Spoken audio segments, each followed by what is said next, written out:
আলহামদুলিল্লাহ। আমাদের মধ্যে অনেকেই অনেক প্রকার রোগ ব্যাধি বালা মুসিবতের মধ্যে আমরা পড়িয়া যাই। এই রোগ ব্যাধি বালা মুসিবত থেকে বাঁচিবার জন্য অনেক প্রকার ডাক্তার, অনেক প্রকার হুজুর, অনেক প্রকার আ চিকিৎসার জন্য আমরা ব্যস্ত হয়ে পড়ি। সবচাইতে উত্তম চিকিৎসা হলো কোরআনের চিকিৎসা। অর্থাৎ আল্লাহ সাল্লাল্লাহু আলাইহি ওয়াসাল্লাম বলিয়াছেন যে সূরা ফাতিহা, এই সূরা ফাতিহার মধ্যে ১,০০০ রোগের প্রতিষেধ রহিয়াছে। তোমাদের যখন রোগ ব্যাধি আসে তোমরা তখন বেশি, বেশি করে সূরা ফাতিহা পাঠ করো। এই সূরা ফাতিহার মধ্যে আল্লাহ রাব্বুল আলামিন ১,০০০ এরও বেশি শেফা রহিয়াছে। সুবহানাল্লাহ।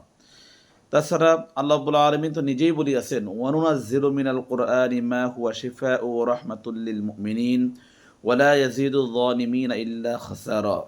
আমি এই কোরআন এমন বিষয় আমি অবতীর্ণ করিয়াছি যে যে বিষয়টা মুমিনদের জন্য হবে শেফা, মুমিনদের জন্য হবে শেফা, আর কাফেরদের জন্য ক্ষতি ছাড়া আর কিছুই বয়ে আনে না। অর্থাৎ জালিমদের জন্য এটাই হলো ক্ষতিকারক। কাজেই মহান রব বলতেছেন যে আমি এই কোরআনের মধ্যে এমন বিষয় নাজিল করিয়াছি যা মুমিনদের জন্য শেফা বয়ে আনবে, মুমিনদের জন্য রোগ মুক্তি হবে, বলে মুমিনদের জন্য বালা মুসিবত দূর হবে, মুমিনদের জন্য হবে রহমত স্বরূপ। এই কোরআন মুমিনদের জন্য হবে রহমত স্বরূপ, আর কাফের বেঈমান তাদের জন্য হবে হলো ক্ষতি সাধন ছাড়া আর কিছুই হতে পারে না। অর্থাৎ তারা এর থেকে ভালো কিছু নিতে পারবে না।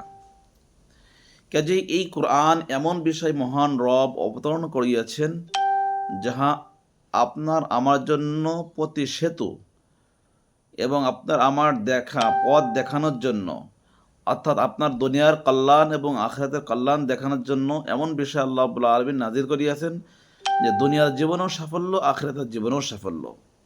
এই জন্য আপনার আমার ছেলে মেয়ে এবং যদি কোনো রোগ বিমারের মধ্যে ভোগী, সর্বপ্রথম আমরা ডাক্তার কবিরাজ বা হুজুরির কাছে না গিয়ে আমি সূরা ফাতিহার আমলটা করি।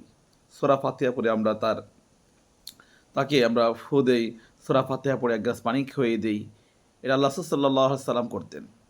কাজেই প্রাথমিকভাবে এমন একটি রোগ বালা মুসিবত, মনে করেন যে একটা লোককে যদি জিনে আক্রমণ করে অথবা পরিতি আক্রমণ করে, তাহলে হাজার প্রকার আপনি ঔষধ খাওয়ায়ে তাহাকে রোগ থেকে আপনি আম শেফা দিতে পারবেন না।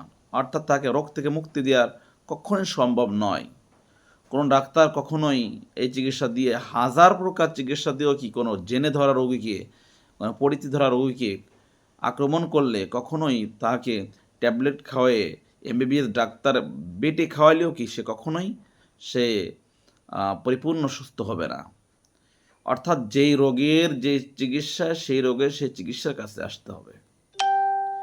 কাজেই জেন, পড়ি এরা যদি আক্রমণ করে তখন কোরআনে অনেক সুন্দর সুন্দর চিকিৎসার কথা আছে। এই চিকিৎসা নিতে হবে। এখানে ঝাড়ফুঁকের কাজ, এখানে তেল পড়া পানি পড়ার কাজ, এখানে ট্যাবলেট খাওয়ার কাজ না। এই জন্য রোগ বিমার হলে আল্লাহর কাছে সাহায্য চাইতে হবে, নামাজের মধ্যে আল্লাহর কাছে সাহায্য চাইতে হবে, সূরা ফাতিহার মধ্যে আল্লাহর কাছে সাহায্য চাইতে হবে এবং সূরা ফাতিহা পড়ে শেফা গ্রহণ করতে হবে। আল্লাহ রাব্বুল আলামিন সকলকে তৌফিক দান করুন। আমিন।